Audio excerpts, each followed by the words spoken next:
We found a suicide map, and my friends pinned my location there. I wasn't ready to die.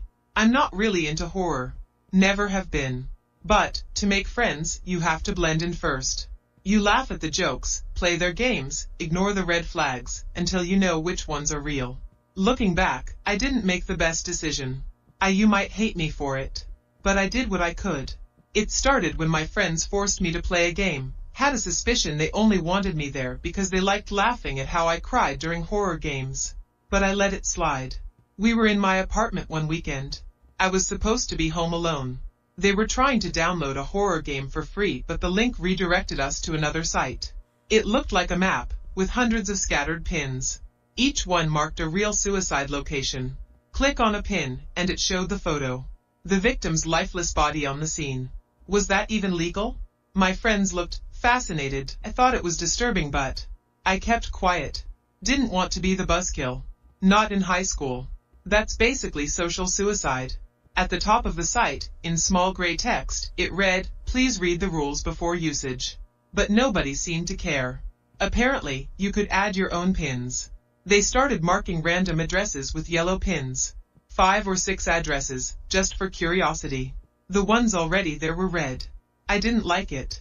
The red ones felt wrong. Then one of the 4 friends grinned. "Yo Alex, look."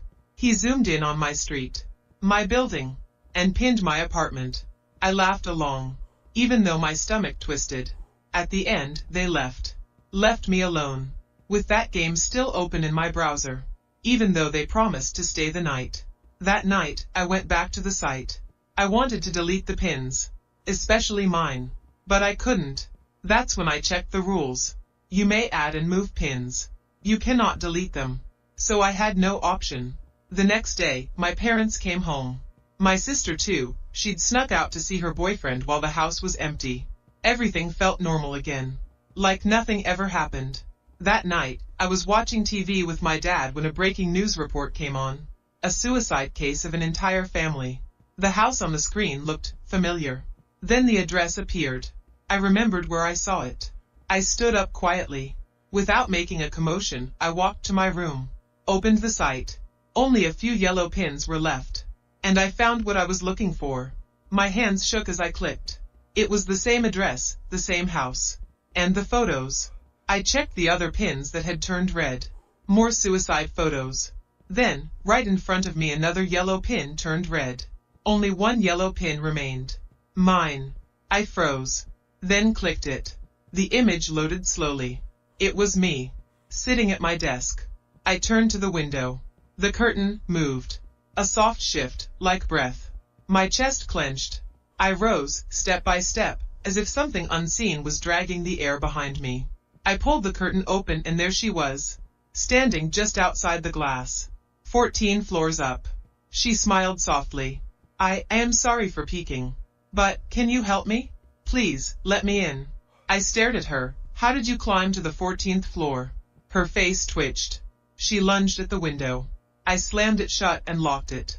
Her smile twisted, stretched unnaturally wide.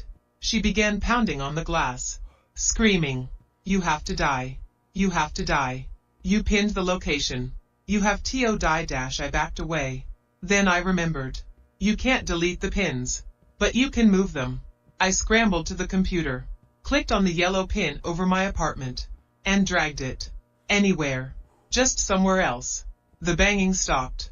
I turned around. She was smiling, peaceful. Then she crawled down the building, disappearing. I sat there, breathing hard, shaking, as my heart pounded and I almost teared up. I looked back at the monitor to see where I pinned it, and it hovered over an address I didn't recognize.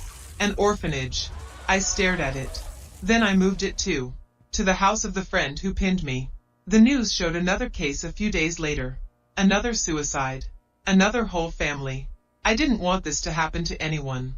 I didn't mean for anyone else to die. I started digging, looking for more info on the site.